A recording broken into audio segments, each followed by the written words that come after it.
Kylie Padilla, hindi inaasahan ang pahayag ni Jeric Rabal sa amang si Robin. Controversial pa din ang relasyon ngayon ni Kylie Padilla at Aljur Abrenica.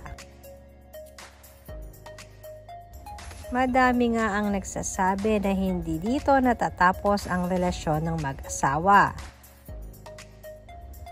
Kahit bulgaran na pinapahayag ni Aljur ang karelasyon niya ngayon na si AJ Rabal.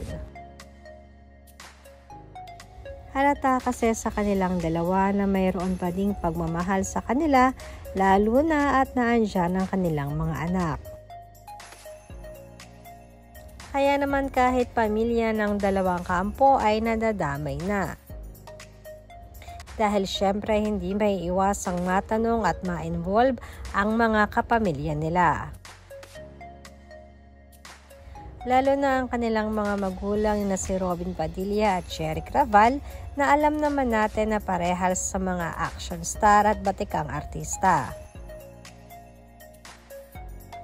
Kaya naman ikinagulat ni Kylie ang naging pahayag ng ama ni AJ Rabal na si Jeric sa amang si Robin Padilla.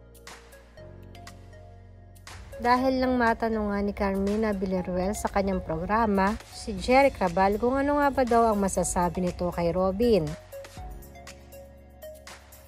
At pabiro nitong sinabi na, "Tol, wala akong kinalaman dyan."